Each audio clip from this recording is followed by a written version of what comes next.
नमस्कार दोस्तों।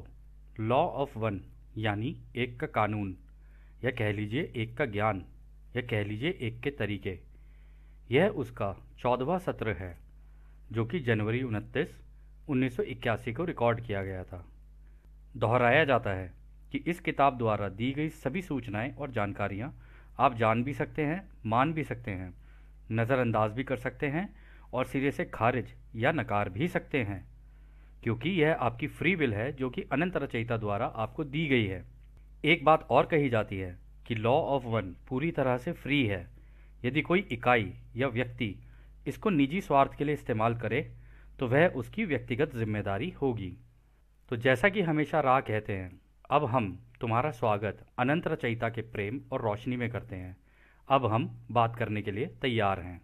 तो पहला सवाल डॉन करते हैं। आज सुबह के सेशन में आपने कहा कि दूसरी घनत्वता तीसरी घनत्वता की ओर जाने का प्रयास करती है, जो आत्म चेतना या आत्म जागरूकता की घनत्वता है।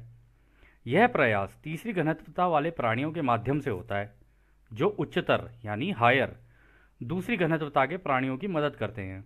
क्या आप समझा सकते हैं कि इससे आपका क्या मतलब है? तो दोस्तों, यहाँ पे डॉन सवाल कर रहे हैं कि ये जो सेकंड डेंसिटी यानी जानवरों की जो डेंसिटी होती है, जिसमें अलग अलग तरीके के जानवर होते हैं, पेड़ पौधे होते हैं, ये किस तरीके से मतलब इंसान की प्रजाति में जन्म लेते हैं। मतलब ये कि इनके पास दिमाग और शरीर तो है, परंतु आत्मा नहीं होती उस टाइम तक। तो ये तीसरी घनत्वता की यानी हम जैसे इंसान कैसे मदद करते हैं इनकी। तो रा कहते हैं, जितना आप प्रयास करेंगे उतना ही आपके तीसरी घनत्वता के प्राणी दूसरी घनत्वता वाले प्राणियों को आत्म जागरूकता प्रदान करते हैं। यह अक्सर उस अवसर के माध्यम से किया जाता है जिसे आप पालतू जानवर कहते हैं। यह कई अन्य माध्यमों से भी किया गया है। इनमें कई धार्मिक प्रथाएं भी शामिल हैं जो विभिन्न प्राकृतिक दूसरे घनत्वता वाले प्राणियों को उनके समूह के रूप में पहचान देती हैं और प्यार भेजती हैं। तो दोस्तों, यहाँ पे राज जो कह रहे हैं ना, वो कह रहे हैं कि जो हमारे पालतू जानवर होते हैं ना, तो उनको कैसे पता चलता है कि भाई अब वो उनके अंदर आत्मा आ रही है। उनके अंदर आत्मा तब आती है जब हमारा कोई पालतू जानवर हो और हम उसका कोई नाम रख दें। जैसे मान लो कोई किसी का डॉग है, उसका नाम रख दिया कि बूजो, किसी की कैट है, उसका नाम रख दिया किटी। तो अगर आप उसे जब उसके नाम से बुलाने लग जाओगे ना, तो उसको अपनी खुद की एक पहचान मिलती है। और जैसी उसको एक पहचान मिलती है ना, तो वो आपके साथ घुलने मिलने लग जाती है और आपके तौर तरीकों को सीखने लग जाते हैं। तो जब वो तौर तरीके सीखने लग जाते हैं तब उनके अंदर आत्मा का प्रवेश होता है। ये हमको देखने में ऐसा लगता है कि इनके अंदर उस वक्त आत्मा नहीं है। आत्मा जैसे ही वो अपनी पहचान देखते हैं ना, तब उनके अंदर आती है। अब इसमें जो जंगली जानवर और ये सारे हैं, इनके अंदर नहीं आ सकती वो, क्योंकि वो पालतू थोड़ी ना है। वो तो जंगल जंगल में है, उनका तो शिकार विकार आज भी वैसे ही जीवन चल रहा है उनका। परंतु जो पालतू जानवर होते हैं ना, उनके साथ ऐसा हो जाता है। और पालतू जानवर ही नहीं, पालतू पेड़ पौधों के साथ भी यही होता है। जो हमने पेड़ पेड़ पौधे पाले होते हैं, जिनका हम ध्यान रख रहे होते हैं, हमने फ्लावर बना रखे होते हैं, और भी बहुत सारी चीज़ें होती हैं, ये सब्जियां भी उगाते हैं, वो भी जब हम सब्जियों को खाते हैं, खुद काटते हैं, ये करते हैं, तो वो अपनी सेवा ही दे रही होती है कि हाँ अब तुम हमें खाना चाहते हो, लो हम तुम्हें अपनी सेवा दे रही हैं। तो इस तरीके से ही ये पूरा का पूरा चलता है। तो खैर, अगला सवाल डॉन करते हैं। जब यह पृथ्वी दूसरी घनत्वता की थी, तो इस पृथ्वी पर दूसरी घनत्वता के प्राणियों ने किस प्रकार प्रयत्न किया? कि मतलब ये जो जानवर थे, इन लोगों ने क्या किया? तो रा कहते हैं, उस समय इस प्रकार के तरीके नहीं थे, लेकिन उस समय कुंडलीदार प्रकाश की रेखा के माध्यम से घनत्वता से घनत्वता तक ऊपर की ओर परिवर्तन हो रहा था।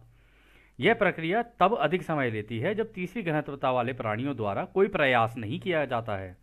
तो मतलब ये ऐसा नहीं है कि जानवर पेड़ पौधे ये जो है ये ऑटोमेटिकली आगे चल जाएंगे। नहीं, आगे ऑटोमेटिकली नहीं होता ये होता है जब तक हम अपनी मेहनत नहीं करेंगे ना उन जानवरों के ऊपर या उन पेड़ पौधों के ऊपर, अपना प्रेम से उनका ध्यान नहीं रखेंगे और ये सारी चीज़ें नहीं करेंगे ना, तब तक वो भी आगे नहीं बढ़ सकते। हालांकि उनका ये तो होता है कि वो आगे चल रहे होते हैं, अपनी जीवन शैली में भी वो आगे चल रहे होते हैं, परंतु वो इंसान की प्रजाति में नहीं आ सकते, तब तक वो उसी प्रजाति में रहेंगे। तो अगला सवाल डॉन करते हैं। उस समय दूसरी घनत्वता वाला रूप कैसा दिखता है जो तीसरी घनत्वता में पृथ्वी या मनुष्य बन गया? वह दूसरी घनत्वता में कैसा दिखता था? तो रा कहते हैं, दूसरे और तीसरे घनत्वता के शारीरिक रूपों के बीच कई अंतर कई मामलों में एक दूसरे से अधिक समान रहा होगा। आपके ग्रह क्षेत्र के मामले में मंगल ग्रह से यहाँ अवतार लेने वालों द्वारा प्रक्रिया को बाधित किया गया था। उन अवतारों को आनुवांशिक यानी जेनेटिक यानी डीएनए परिवर्तन द्वारा समायोजित किया गया था और इसलिए आपके दूसरी घनत्वता स्तर के बाइपेडल यानी दो पैरों पर चलने वाले रूपों को धीरे धीरे तीसरी घनत्वता का स्तर तक बढ़ने का मौका मिला। ये कुछ ध्यान देने योग्य अंतर था। इसका आत्मा के स्थान से कोई लेना देना नहीं है। इसका संबंध केवल उस संस्कृति के प्राणी की परिस्थितियों से है। तो यहाँ जो रा कह रहे हैं ना, वो कह रहे हैं कि देखो ये हुआ तो सही, लेकिन जब भी मंगल ग्रह से यहाँ पर लोगों ने जन्म लिया, अब वो लोगों ने ऐसे जन्म तो लिया नहीं था कि जी बिल्कुल इंसान का रूप, हालांकि वो कहते हैं इंसान का रूप लिया, उनके अंदर फिर हमने उनका डीएनए भी चेंज किया, सारा कुछ किया ताकि वो यहाँ जी सके। और इस काम की वजह से एक बाधा सी आ गई, क्योंकि नॉर्मल जैसे पीछे से चले आ रहे थे, बंदरों से भी इंसान बने, ठीक है, इधर से ये वाली एक और प्रजाति आ गई, मतलब मार्स से उठ के, और उधर से पीछे वो मेल्डेक वाले भी थे जो चुपचाप अपना नीचे वो डॉग मैन और ये सब बन के और बिगफुट वगैरह बन के वो लोग सारे के सारे नीचे थे। तो ये सारी चीज़ें चलती गई साथ साथ, लेकिन इसमें ये कह रहे हैं कि जो दो पैरों पे चलने वाली जो प्रजाति है ना, ये धीरे धीरे ही इनका स्तर बढ़ा। ऐसा नहीं कि ये कोई बहुत तेज़ी से आगे बढ़ गए, ये धीरे धीरे पीछे से आ रहे थे, लेकिन ये जो मार्स से आए इन लोगों ने बड़ी तेज़ी से आगे निकले, क्योंकि उनके पास तो पहले से ही अनुभव था मार्स का, तो इस वजह से वो धीरे धीरे आगे निकल गए और उनके पास संस्कृति और वो सारी चीज़ें भी उनको याद आ गई अपनी, ठीक है, उन्हें याद थी, तो वो धीरे धीरे तेज़ी से आगे निकल गए। तो अगला सवाल डाउन करते हैं। मैं पिछली सामग्री से समझता हूँ कि यह 75,000 साल पहले हुआ था, फिर विकास की हमारी तीसरी घनत्वता की प्रक्रिया शुरू हुई। क्या आप मुझे इस 75,000 वर्षों के भीतर हुए मुख्य विकास का उल्लेख करते हुए इतिहास बता सकते हैं? क्या कोई विशेष समय था जब इस तीसरी घनत्वता के विकास को बढ़ाने का प्रयास किया गया था? तो रा कहते हैं, आपके लोगों की मदद करने का प्रयास 75,000 साल पहले हुआ था। यह प्रयास पहले हमारे द्वारा वर्णित किया भी गया है, मतलब आपको पहले भी बताया गया है। अगला प्रयास आपके लगभग 58,000 साल पहले का था, जो एक लंबी अवधि के लिए जारी था। म्यू जैसी सभ्यता, जैसा कि आप इस जाति या मन, शरीर, आत्मा, सामाजिक परिसर कहते हैं, मतलब म्यू के जो लोग थे उनकी बात हो रही है यहाँ। अगला प्रयास उसके बहुत बाद का था और लगभग 13,000 साल पहले हुआ था, जब अटलांटिस के बारे में कुछ बुद्धिमान जानकारी की पेशकश की गई थी। जानकारी हीलिंग और क्रिस्टल प्रणाली से संबंधित थी, जिसके बारे में हम पहले ही बता चुके हैं। अगला प्रयास आपके 11,000 साल पहले का था। ये उल्लिखित वर्णन अनुमान ही है हमारा, क्योंकि हम सटीकता के साथ आपके स्थान, समय, सातत्य माप प्रणाली को संसाधित करने में सक्षम नहीं है। यह उस देश में हुआ था जिसे तुम मिस्र कहते हो, और इसके विषय में हम पहले भी कह चुके हैं। वही प्राणी जो हमारे साथ आए थे लगभग 3500 साल बाद दक्षिणी अमेरिका के लोगों को एक बार फिर से सहायता करने का प्रयास करने के लिए लौट आए। हालांकि उन तथाकथित शहरों के पिरामिडों का उचित रूप से उपयोग नहीं किया गया था, इसलिए इसे आगे नहीं बढ़ाया गया। आपके दक्षिणी अमेरिका में भी लगभग 3,000 साल पहले लैंडिंग हुई थी। लगभग 23,000 वर्ष पहले यह मिस्र के क्षेत्र में आपके लोगों की सहायता करने के कुछ प्रयास हुए थे। चक्र के शेष भाग में हम आपके 5वें आयाम से कभी नहीं गए हैं और इस अंतिम छोटे चक्र में हम कटाई की तैयारी कर रहे हैं। तो दोस्तों यहाँ पर ये कह रहे हैं रा कि देखो हम आए तो थे, ठीक है, इस पूरे जो पार्ट में जो बताया राने का, देखो हमने पहले तो जब स्टार्टिंग में जब 75,000 साल पहले हुआ तब हम लोगों ने तुम्हारी मदद की, तुम्हारे डीएनए वगैरह चेंज किए ताकि तुम लोग यहाँ पर जी सको ढंग से। फिर उसके बाद 58,000 साल पहले हम फिर से आए, जब म्यू की सभ्यता हुआ करती थी, लमुरिया बोलते थे, लमुरिया की सभ्यता, वो काफ़ी आध्यात्मिक सभ्यता हुआ करती थी। जैसे कि हमें बताया गया ना, वर्णन किया गया है कि जो वो तो बहुत ज्ञानी थे, उनके पास तो बहुत ज्ञान था, ये सारा का सारा जो है वहीं से ही आया है। तो जो वहाँ से आया था ना, ये लमुरिया की तरफ से ही हुआ है ये सारा का सारा, क्योंकि वो बहुत ही ज़्यादा आध्यात्मिक लोग थे। और ये जो लमुरिया का और अटलांटिस का जो युद्ध हुआ था ना, अटलांटिस वाले तो टेक्नोलॉजी के लेवल पे आगे निकल गए और जो लमुरिया वाले थे वो अध्यात्म में आगे निकल गए। इन्होंने ऐसे सिद्धियां प्राप्त की, इन्होंने टेक्नोलॉजी से सिद्धियां प्राप्त की। दोनों का युद्ध हुआ, उसके बाद जो हुआ तो वो खैर रा बता ही चुके हैं। तो वो कहते हैं कि उसके बाद फिर हमने फिर दोबारा कोशिश की 11,000 साल पहले तुम्हारे, ठीक है, और 11,000 साल पहले हम आए थे मिस्र की लगभग, मतलब ये लगभग ही कह रहे हैं कि लगभग, क्योंकि वो सटीकता से इसलिए नहीं बता सकते क्योंकि जिस बैंड विड्थ से ये लोग कर रहे थे ना काम, मतलब बात कर रहे थे, वो बार बार बार बार फ्लक्चुएट कर रही थी, मतलब हिल रही थी। जैसे हमारे बचपन में वो नहीं होता था, टीवी का एंटीना होता था, तो नीचे से एक आदमी कहता था, ऊपर से कहता था आ गई, तो नीचे वाला कहता था आ गए, नहीं आया नहीं आया, थोड़ा सा और घुमा, थोड़ा सा और घुमा। तो ये भी लगे पड़े थे, आया आया, वो भी कह रहे थे नहीं आया नहीं आया। तो जब आया तो इसी तरीके से वो इन्फॉर्मेशन ऊपर नीचे हो रही थी। तो इसमें फिर वो आगे कहते हैं कि देखो इसके बाद हम तुम्हारे जो साउथ अमेरिका है, मतलब दक्षिणी अमेरिका है, कह रहे हैं वहां पर भी आए सहायता करने के लिए। और अकेले ये नहीं आए थे, इनके साथ बहुत बड़ी टीम आई थी सारी की सारी, जिस हिसाब से ये लोग बता रहे हैं इसमें। कह रहे फिर हम आपके दक्षिणी अमेरिका में लगभग 3,000 साल पहले भी आए, ठीक है। फिर लगभग 23,000 वर्ष पहले भी आए मिस्र के क्षेत्र में, मतलब वहीं उसी एरिया में आए, ठीक है। फिर उसके शेष भाग में हम पांचवें आयाम से गए नहीं, मतलब पांचवी घनत्वता से हम लोग गए नहीं। हम लोग अभी तुम्हारे ही इसी खाली, जो ये तुम्हारा वो है ना, जिसे तुम तो जिसी हवा को जिसको तुम खाली समझते हो, इसी के अंदर ही पांचवी घनत्वता भी है। कह रहे उस पांचवी घनत्वता में हम हैं, और अब तुम्हारी कटाई की तैयारी कर रहे हैं कि जो जो यहाँ से ग्रेजुएट करता जाएगा उसको हम लेके चले जाएंगे। ये ऐसे ही होता है, आगे राह इसको और अच्छे से एक्सप्लेन करेंगे। तो अगला सवाल डॉन करते हैं, क्या 11,000 साल पहले ही मिस्र यात्रा की एकमात्र ही ऐसी जगह थी जहां आप वास्तव में पृथ्वी पर रहे थे? तो रा कहते हैं, हम समझते हैं कि आपका प्रश्न अन्य स्वयं के बजाय स्वयं की दिशा में विकृत है। हम संपादन ध्वनि परिसर के रा उस समय की ही आपके बीच रहे थे। तो वो कह रहे हैं कि हमें ऐसा लग रहा है कि आप हमें अपने से अलग देख के चल रहे हो, आप हमें ऐसे देख के चल रहे हो कि जी हम तो कोई और हैं और तुम कोई और हो, और जबकि हम तुम्हें ये कह रहे हैं कि भाई तुम और हम एक ही हैं, कोई अलग नहीं है हम लोग। कह रहे हो, और जो तुम मुंह से जिस तरीके से बोल रहे हो ना, तो तुम ये पूछना चाह रहे हो कि क्या हम उस समय के तुम्हारे जो लोग थे उनके बीच में रहे थे? तो रा कहते हैं हाँ, हम उनके बीच में रहे थे। तो अगला सवाल डॉन करते हैं, मैं समझ गया था कि आपने पिछले सत्र में कहा था कि पिरामिड पृथ्वी को घेरने के लिए बनाए गए थे।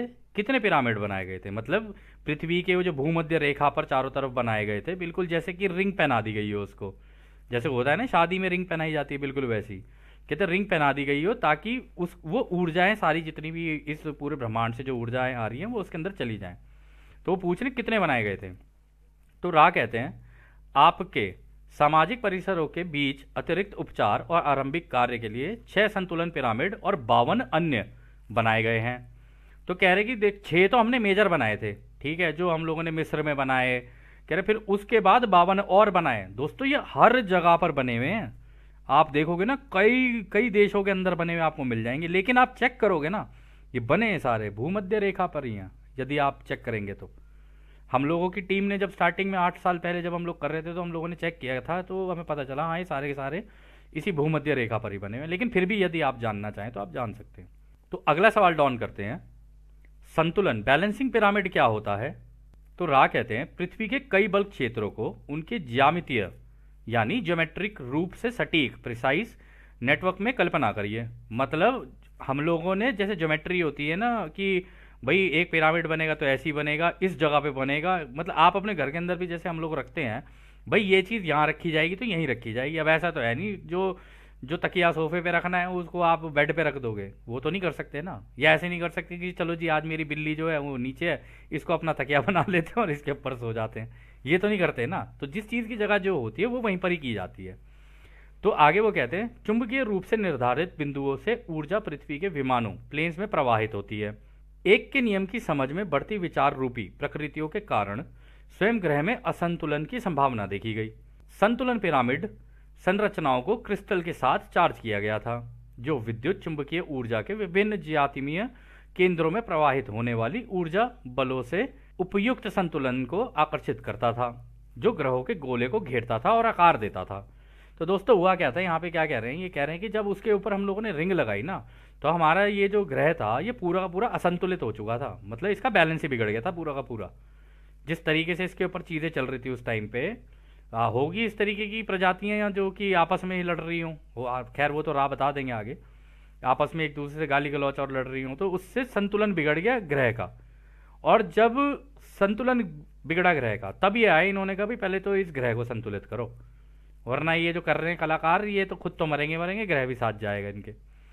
तो इस वजह से उन्होंने इस तरीके से लगाया कि चारों तरफ से इलेक्ट्रोमैग्नेटिक फील्ड इनके अंदर एंटर करें और इसके प्लेन्स में यानी चारों तरफ फैल जाएं, इसके पूरे पूरे के पूरे इसका जो कहते हैं ना एनवायरनमेंट, उसमें फैल जाएं पूरे के पूरे। और जब वो फैले तब जाके उन ऊर्जाओं ने इस ग्रह को संतुलित किया।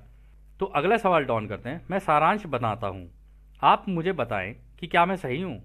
पिछले 75,000 वर्षों में आपकी ये सभी यात्राएं पृथ्वी के लोगों को एक के ज्ञान की समझ देने के उद्देश्य से थीं और इस तरह उन्हें चौथे, पांचवें, छठे घनत्वता के माध्यम से ऊपर की ओर बढ़ने में मदद करती हैं। यह पृथ्वी के लिए आपकी सेवा थी। पिरामिडों का उपयोग अपने तरीके से एक का ज्ञान देने में किया जाता था। हालांकि संतुलन पिरामिड, मुझे पूरा यकीन नहीं है, क्या मैं अभी तक सही हूँ। तो रा कहते हैं आपकी भाषा द्वारा अनुमत सटीकता की सीमा तक ये सही है। मतलब जो आपकी भाषा में जितना आपको अलाउ है ना बोलना, मतलब जितने आप शब्दों का चयन कर सकते हो उसके हिसाब से तो ठीक ही है ये। तो अगला सवाल डॉन करते हैं, क्या संतुलन पिरामिड के कारण पृथ्वी ने अपनी धुरी नहीं बदली। तो रा कहते हैं यह प्रश्न स्पष्ट नहीं है, कृपया पुनः बताएं, मतलब दोबारा पूछें। तो रा कहते हैं क्या संतुलन का अर्थ उस व्यक्ति के संतुलन से है जो पिरामिड में शुरुआत करता था, या यह अंतरिक्ष में अपनी धुरी पर पृथ्वी के भौतिक संतुलन की संदर्भित करता है। मतलब डॉन ये कह रहे हैं यहाँ पर कि क्या ये जो व्यक्ति पिरामिड के अंदर काम करता था, जो कि ध्यान अवस्था में जाता था और फिर ये सारी ऊर्जाओं को अपने अंदर से ले जाके जिसके अंदर हीलिंग करनी होती थी उसकी करता था, या ऐसा हो गया था कि जिस ऑर्बिट पे, याद होगा दोस्तों आपको हमारी बात हुई थी कि जैसे मान लो अगर ये धरती अपने ऑर्बिट पे घूम रही है, कहीं ऐसा तो नहीं था कि अपना ऑर्बिट छोड़ के ही बाहर निकल जाती। कह रहे कहीं ऐसा तो नहीं था कि कुछ ऐसा हो गया था कि ये इतनी दिक्कत हो गई थी कि जी अपने ऑर्बिट को ही छोड़ दे और बाहर निकल जाए इससे। तो रा कहते हैं व्यक्तिगत दिशा के लिए संतुलन पिरामिड का उपयोग किया गया था। हालांकि इन पिरामिडों को पृथ्वी पर ऊर्जा के जाल के संतुलन के लिए भी डिजाइन किया गया था। अन्य पिरामिडों को ठीक से पृथ्वी के उपचार के लिए नहीं, बल्कि मन, शरीर और आत्मा परिसर के उपचार के लिए रखा गया है। हमारे ध्यान में आया है कि आपके घनत्वता में समय से पहले बुढ़ापा आ रहा है। हम पृथ्वी पर तीसरी घनत्वता के प्राणियों को एक अवतार या जन्म में अधिक समय अंतरिक्ष सातत्य देने में सहायक करने का प्रयास कर रहे थे, ताकि प्रेम को सीखने सिखाने का एक पूर्ण अवसर मिल सके, जो कि एक के ज्ञान की मूल विकृति है। तो यहाँ पर दोस्तों डॉन ये कह रहे हैं कि मतलब राय ये कह रहे हैं कि देखो हमने दो तीन चीज़ें की। एक तो हम लोगों ने संतुलन वाले, मतलब जो गीज़ा के 3 पिरामिड है ना, वो इसलिए बनाए थे ताकि संतुलन में रहिए, ठीक है। बाकी के जितने भी बने वो सारे इसलिए बनाए थे कि वहाँ पे आत्मा, दिमाग और शरीर की हीलिंग होती थी, मतलब उपचार होता था इसका, या कह लो इलाज होता था। कह रहे लेकिन उस वक्त पे कुछ ऐसा हो रहा था कि तुम्हारे लोगों की जो जिंदगियां थी ना वो बिल्कुल ही कम चली गई थी। मतलब इतनी लंबी लंबी जिंदगियां नहीं हुआ करती थी। लोग कहते थे ना कि हमारे जी पहले के लोग तो 100-100 साल 200-200 साल जीते थे। हाँ वो जीते थे, लेकिन वो लेमुरिया के टाइम पे और अटलांटिस के टाइम पे था। बाद में आते आते इनकी जिंदगियां ही कम होनी शुरू हो गई, क्योंकि इनके कर्म ही ऐसे हो गए। जैसे जैसे इंसान का कर्म होता चला जाएगा वैसे वैसे उसकी ज़िंदगी भी कम होती चली जाएगी। राय इसमें आगे बता देंगे कि उसकी ज़िंदगी पहले अगर हम सोचें भाई पहले 100 साल के थे, फिर धीरे धीरे 80 हुई, 80 से 70 हो गई, अब 60 हो गई, कोई कोई तो बेचारा 50-40 भी नहीं क्रॉस कर पा रहा है आज की डेट में। बिल्कुल ऑलमोस्ट इसी तरीके की सिचुएशन हो गई थी। तो कह रहे थे कि हमने आगे जो इसका जो संतुलन बनाया ना, हमने इसलिए बनाया कि उनकी ये ज़िंदगी जो है ना थोड़ी बढ़ाई जा सके, ताकि ये जो एक का ज्ञान है ना इसका इस्तेमाल करके ये शांतिपूर्वक आगे अपनी जिंदगियों में निकल सकें और इस एक के ज्ञान को सीख कर धीरे धीरे और आगे निकलें। तो अगला सवाल डॉन करते हैं। मैं यह स्टेटमेंट दूंगा यानी वक्तव्य दूंगा, अगर मैं सही हूं तो आप मुझे बता सकते हैं। जिस तरह से मैं इसे समझता हूं, संतुलन पिरामिड का उपयोग यहाँ के लोगों का जीवन काल बढ़ाने के लिए किया गया था, ताकि वे समय से भौतिक क्षेत्र में एक के ज्ञान का अधिक ज्ञान प्राप्त कर सकें। क्या यह सही है? तो डॉन कह रहे हैं कि भाई अच्छा, अब मेरे को जो समझ में आया है, मेरे को ये लग रहा है कि आप ये कहना चाह रहे हैं कि ये जो संतुलन पिरामिड का उपयोग इसलिए किया गया था ताकि इनकी थोड़ी सी उम्र बढ़ जाए। अगर उम्र बढ़ेगी तो इनके पास वक्त ज़्यादा रहेगा, वक्त रहेगा तो हम इनको ये एक का ज्ञान दे सकते हैं। एक का ज्ञान दे के ये धीरे धीरे प्रैक्टिस करते करते, मेडिटेशन सीखते सीखते और अलग अलग तरीके सीखते सीखते आगे निकलें। और आप दोस्तों ये भी एक वास्तविकता ही है, क्योंकि हमने खुद भी देखा हुआ है, ठीक है ना। हम भी काफ़ी घूमे, हम लोगों ने काफ़ी मंक्स देखे, काफ़ी गुरुज देखे जो मेडिटेशन करते करते अपनी ज़िंदगियाँ ही बढ़ा ली उन लोगों ने। मतलब एक आम इंसान से ज़्यादा ज़िंदगी है उनकी, क्योंकि वो इस एक के ज्ञान का ही इस्तेमाल कर रहे होते हैं और मेडिटेशन करते करते करते करते अपनी लाइफ स्टाइल ही उनका ऐसा होता है कि वो लाइफ ही बढ़ा लेते हैं अपनी, इस तरीके से कर जाते हैं वो। लेकिन हम रोजमर्रा की जिंदगियों में फंसे होते हैं, जी पैसा कमा, ये कर वो कर, अरे बिल्ली भाग गई, ये हो गया वो हो गया, इस चक्कर में हमारी सारी जिंदगी की ऐसी तैसी हो जाती है। लेकिन ये लोग जो होते हैं ये बड़े अच्छे तरीके से, जैसे होना चाहिए ना तरीका, उसी तरीके से आगे निकले, मतलब होते हैं। तो रा कहते हैं यह सही है, हालांकि संतुलन पिरामिड अधिक थे और विशेष रूप से उपरोक्त उद्देश्य और हीलर का सीखने सिखाने का और उन्हें चार्ज करने और इन प्रक्रियाओं को सक्षम करने के लिए उपयोग किए गए थे। तो मतलब वो कह रहे हैं कि ये जो संतुलन वाले पिरामिड थे ना, ये हमने ज़्यादा बनाए हैं।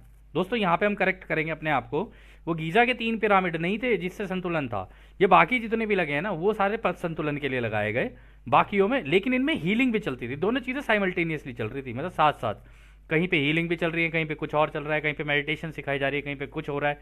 इस तरीके से पूरा का पूरा काम हुआ। तो अगला सवाल डॉन करते हैं। जॉर्ज वैन टेसल ने हमारे पश्चिमी रेगिस्तान में एक मशीन बनाई जिसे इंटीग्रेट्रॉन कहा जाता है। क्या यह मशीन जीवन काल बढ़ाने के उद्देश्य के लिए ही काम करेगी? तो रा कहते हैं मशीन अधूरी है और उपयुक्त उद्देश्य के लिए काम नहीं करेगी। तो दोस्तों ये जो जॉर्ज वैन टेसल था ना, इसका भी कुछ सोचना ऐसे ही था कि कुछ ऐसा बनाऊं कि जिससे लोगों की जिंदगियां बढ़ जाएं, ठीक है, इस तरीके के काम करने के लिए। क्योंकि ये भी एक घुमक्कड़ कह लो, वॉन्डरर ही था जो आया था दूसरों की सेवा के लिए, कि भाई मैं दूसरों को पहले ये सारी चीज़ें इनके लिए कर दूं ताकि इन लोगों के फ़ायदा हो जाए, इसी तरीके की। और ये जो घुमक्कड़ होते हैं ना, इनकी सोच कुछ होती इसी तरीके के लिए, दूसरों के लिए काम करना ज़्यादा पसंद करते हैं ये, अपने लिए नहीं। इनको आप ज़्यादातर देखोगे ना तो ये आपको मिलेंगे इस तरीके के कि हाँ यार अच्छा अपना तो देख लेंगे यार, पहले दूसरों का देखा जाए। तो अगला सवाल डॉन करते हैं, जॉर्ज को इसे बनाने में जानकारी किसने दी? तो रा कहते हैं 2 संपर्क ऐसे थे जिन्होंने जॉर्ज को यह जानकारी दी। एक तो कन्फेडरेशन का था, यानी हमारे महासंघ का, दूसरा ओरियन समूह का था। महासंघ को जॉर्ज के दिमागी परिसर में परिवर्तन के कारण गैर संपर्क के प्रति विकृति मिली। इस प्रकार ओरियन समूह ने इस उपकरण का प्रयोग किया। जॉर्ज हालांकि भ्रमित था, दिल से दूसरों की सेवा के लिए समर्पित, मन शरीर आत्मा से था। इसलिए सबसे बुरा जो किया जा सकता था वह यह था इस स्रोत को बदनाम करना। तो दोस्तों जो भी दूसरों की सेवा के रास्ते में मिलता है ना, उसके साथ ज़्यादातर जो ओरियन समूह का जो काम होता है ना, वो ये होता है कि इसको बदनाम कर दो बस किसी तरीके से। ये इनकी बेस्ट स्ट्रैटेजी होती है कि इसको बदनाम कर दो, बदनाम कर दो, बदनाम कर दो। अब जनता तो जाएगी नहीं सर्च करने के लिए कि जी ये सच है झूठ है, जो दिख रहा है जी वही सही है, जबकि ये पता नहीं कि जी माया जाल है। तो ये ओरियन समूह ऐसे ही करता है सबके साथ, जब उनको लगता है कि भाई अगर इसने ये काम कर दिया तो इनके भले का हो जाएगा। हालांकि यहाँ पे रा का ये भी कहना है कि दे तो रहे थे, महासंघ के लोग दे रहे थे, टेलीपैथी के द्वारा उसके दिमाग में डाल भी रहे थे, परंतु वो कंफ्यूज था। जो व्यक्ति कंफ्यूज होता है ना, ओरियन के लिए सबसे आसान होता है उसको टारगेट करना, परंतु जो एक दिशा में निकल चुका है ना उसको नहीं कर सकता वो। और जो ध्यान करता हो, ये सारी चीजें करता हो, उसको तो वैसे ही नहीं कर सकता वो। लेकिन जो कंफ्यूजन में होगा ना, वो उसका प्राइम टारगेट बन जाता है फिर। तो अगला सवाल डॉन करते हैं, क्या इस ग्रह के लोगों को इस समय इस मशीन के पूरा होने पर कोई मदद मिलेगी? तो रा कहते हैं अभी फसल काटने का समय है।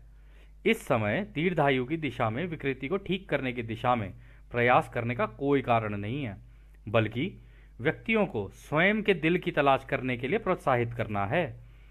एक कारक जो प्रत्येक मन शरीर आत्मा परिसर की कटाई का निर्धारण करेगा वह है जो वायलेट रे ऊर्जा क्षेत्र में स्पष्ट रूप से निवास करेगा। तो मतलब दोस्तों यहाँ पे जो वो कह रहे हैं, वो ये कह रहे हैं कि देखो भाई अब कटाई का समय आ गया है कि कौन कौन सतयुग में जाएगा, कौन कौन नहीं जाएगा, ठीक है, या कौन कौन दोबारा अब रिपीट करेगा अपनी घनत्वता को। और आगे जाके बता देंगे कि ये जो अपनी घनत्वता रिपीट करते हैं 25,000 साल के लिए अब दोबारा करेंगे सारे के सारे, क्योंकि भाई क्लास में फेल हो गए आप पढ़ने के लिए आए थे, आपने पढ़ाई नहीं की, जब आपने नहीं की तो जो हो गए क्लास में फेल। अब करो तो, अब क्लास में ऐसा तो है नहीं बीच में कोई शुरू करेगा, अब शुरुआत से ही कर पूरी क्लास, यही हो जाता है फिर यहाँ पे। तो वो कह रहे हैं कि ये समय नहीं है कि अब हम लोगों के मतलब लंबे जीवन के लिए आके मशीनें बनाना शुरू करें और इनको दें, बल्कि अब तो ये लोगों के ऊपर है, खुद के ऊपर, हर प्रत्येक व्यक्ति का अपने अपने ऊपर है कि अपने दिलों में झांकना शुरू कर दे और दूसरों को भी प्रोत्साहित करे कि भाई प्यार से कर ले, वरना देख ले नहीं मिलेगा तेरे को ये। इस तरीके से एक दूसरे को प्रोत्साहित करना पड़ेगा तुम लोगों को, अगर कटाई करवानी है अपनी तो। और वो कह रहे हैं कि ये चीज तब निर्धारण होगी जब तुम्हारा वॉयलेट रे यानी क्राउन चक्र जो सर के ऊपर होता है, कह रहे उसमें जब ये क्लियर हो जाएगा कि हाँ ये है कटाई के लायक, इसने दूसरों की सेवा का रास्ता चुना है, ये है कटाई के लायक, तो अभी आगे राह बता देंगे कि कटाई के लिए भाई कौन किस दिशा में जाएगा, वो सारा कुछ अभी क्लियर करेंगे। तो खैर दोस्तों, ये सत्र भी काफ़ी लंबा हो सकता है, तो इसलिए इस सत्र को भी अभी हम यहीं रोकते हैं। और जैसा कि राह हमेशा कहते हैं, अब हम आपको अनंत रचयिता के प्रेम और रोशनी, उसकी शक्ति और उसकी शांति में छोड़कर चलते हैं। आदने हमारे दोस्तों, आदने वसु। धन्यवाद।